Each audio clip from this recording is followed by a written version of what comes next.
안녕하세요. 김동섭입니다. 3월 18일 아침 시황 하도록 하겠습니다. 벌써 이번 주 목요일이네요. 한 주 참 빠르게 지나가고 있습니다. 이번 주에 화두였던 일이 FMC 회의였죠. 오늘 마감을 했습니다. 그 결과가 시장에 상당히 영향을 미쳤고요.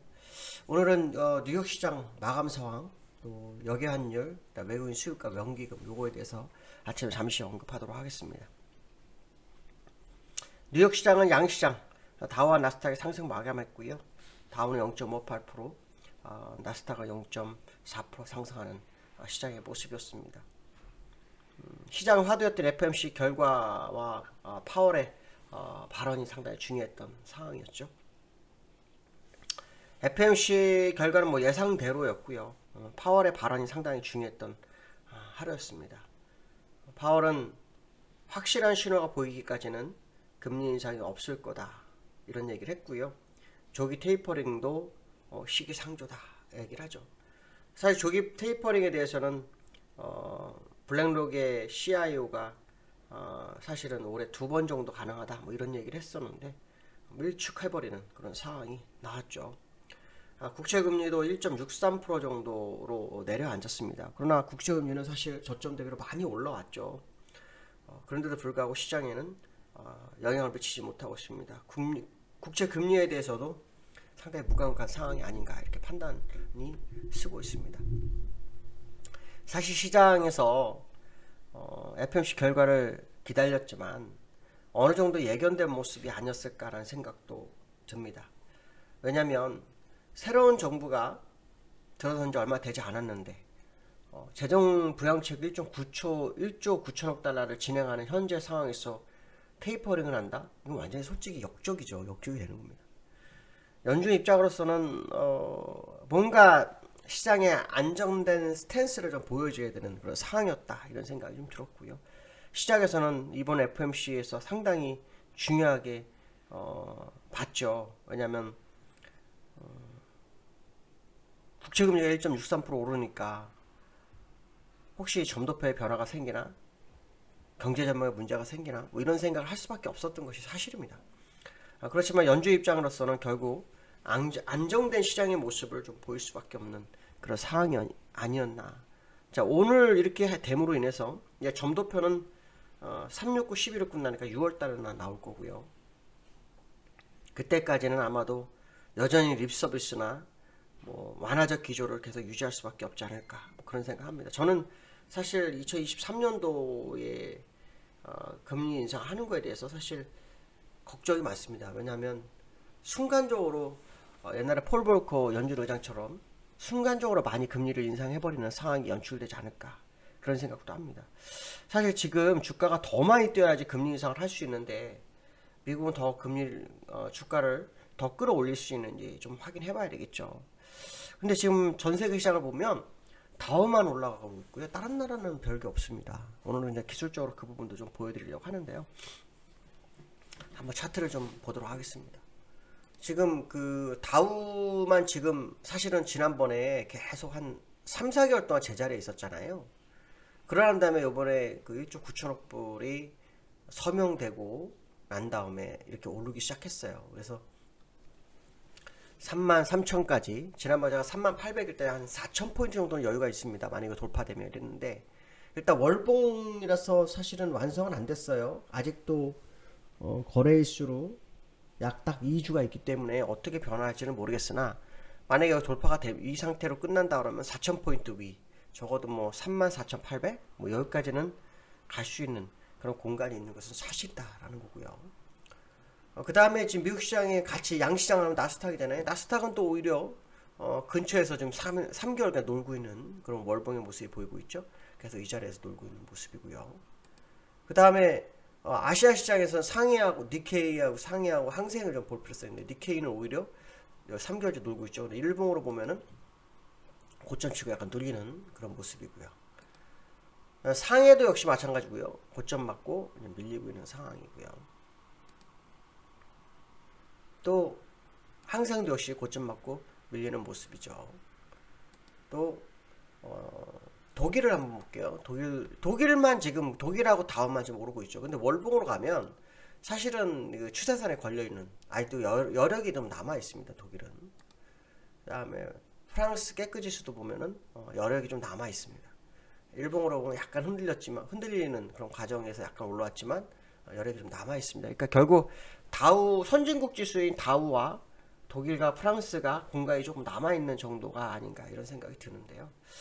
사실 미국이 오늘 점도표의 변화를 준다든가 뭐 테이퍼링에 대한 뭐 방향성을 제시한다 이랬다면 문제가 되죠.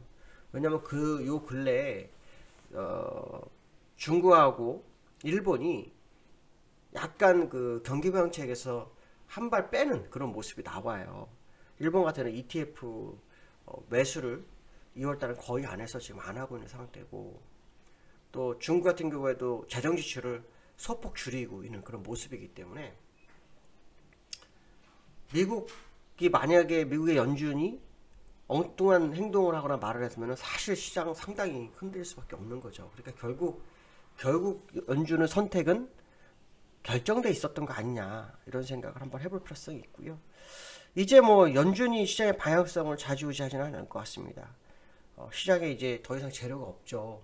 경기부양책의 재료는 일단 소진이 됐고, 그로 인해서 혹시나 문제가 되나? 라는 부분, 이것도 일단 일단락됐고, 그럼 이제 남은 건 딱 하나입니다. 금리.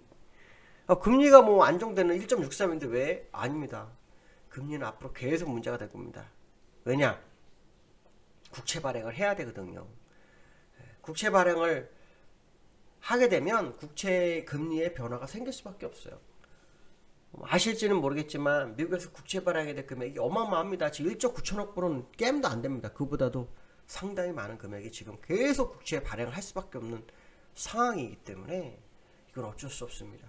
실제로 일본하고 중국이 한 1조 달러 정도의 미국 국채를 가지고 있는데, 지금 뭐 새로 발행해야 될 것만 해도 1조 9천억 불이죠. 이전부터 발행을 계속 해오는 것도 어마어마합니다. 그래서 시장에는 금리가 계속 화두가 될 거다. 그러나 경기부양책에 대한 새로운과 같은 새로운 이슈가 시장에 나올지는 좀 더 지켜봐야 될 거다. 이제 나온다 그러면 정말 경제가 얼마나 성장했는지. 얼마 전에 골드만삭스나 모건스탠리가 미국의 경제 성장률을 굉장히 높게 책정했단 말이에요. 책정한 상태이기 때문에 그거에 맞는 뭐 기업의 실적 뭐 이런 게 좀 나와야 되겠죠. 지표의 개선. 그러니까 이거 외에는 사실은 금리가 문제가 될 수 있다. 뭐 이런 생각을 해봐야 되겠다라고 말씀드릴 수 있고요. 두 번째로는 여기환율입니다. 환율이 여기환율 9원이 빠졌어요. 금리는 그대로입니다. 그러니까 환율이 갑자기 막 변화를 좀 주고 있는데 이 환율이 어떻게 될지 굉장히 중요하죠. 그래서 환율을 좀 보려 합니다. 어제도 환율이 약간 흔들렸어요. 어제도 약간 흔들렸는데 새벽에 끝난 환율이 얼마에 끝나면 1121원인가에 끝난 걸로 같은데요. 잠깐 확인 좀 해보겠습니다. 새벽에 끝난 환율이 22원에 끝났어요. 그러니까 22원에 끝났으니까 어제 종가가 1130원이니까요. 8원 정도 끝났네요. 8원. 9원이 아니라 8원이었네요. 죄송합니다. 21선 값이 1124원. 그러니까 오늘 어떤 모습이 나올지 모르겠지만 환율이 약간 눌릴 수 있는 공간에 있다라는 생각을 해봐야 되겠고, 환율이 눌리면 우리가 꼭 봐야 될 게 있죠. 뭐냐면 외국인이 기환. 외국인이 들어오지 않는 환율화라고 믿으면 안 되는 거거든요.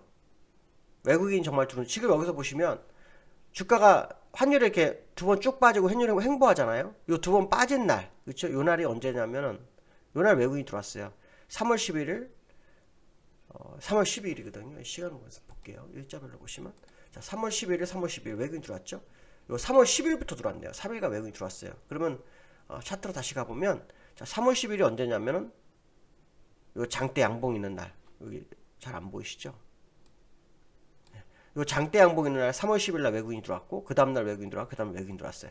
그러니까 그때 얼마가 들어왔냐면 2조 5천억이 들어왔고, 요게 다시 회수를 한 게 약 1조가 회수가 됐어요. 그러면 1조? 1조 회수했나요? 잠깐만요. 정확하게 확인하겠습니다. 7,500억이 회수가 됐어요. 그러면 오늘 환율이 만약에 여기 환율대로 본장 환율과 여기 환율이 다르게 되는 경우도 있거든요. 결과가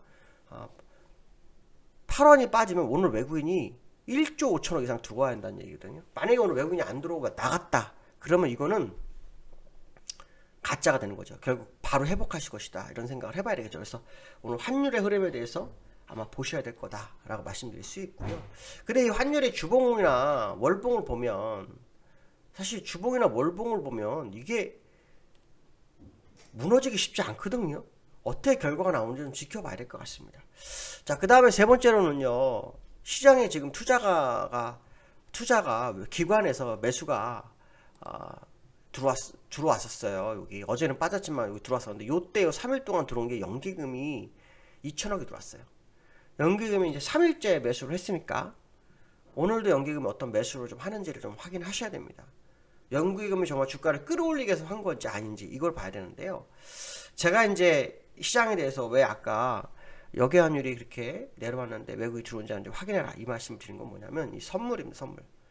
선물이요 작정하고 어저께 1조를 매도를 했어요. 그리고 막판에 회수를 했는데 7,400억 정도를 남겼단 말이에요.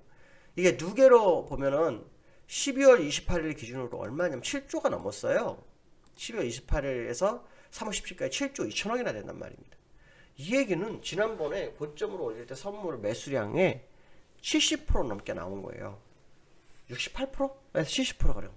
그러면 지금 뭐 고점에서 엄청나게 물량을 던진 건데 이거를 회수하지 않는 현물이 들어온다? 이게 맞는지에 대해서 한번 생각을 해봐야 될 거다. 그래서 외국인 선물의 움직임이 굉장히 중요했던 어제 하루가 오늘 시장에 반영이 될 건지 그 반영에 따라서 정말 환율에 따라 외국인이 들어오는 게 맞는 건지 나가는 게 맞는 건지 이것도 한번 확인하는 하루가 돼야 되지 않을까 이렇게 말씀드릴 수 있을 것 같습니다. 자, 오늘 목요일입니다. 뭐 힘든 하루가 될지 또 어저께 외국인들에 따라서 시장이 움직일지 확인을 좀 해봐야 되는 하루가 아닌가 생각해봐야 될 것 같습니다. 오늘도 수고하시고 승리한 하루 되시기 바라겠습니다. 감사합니다.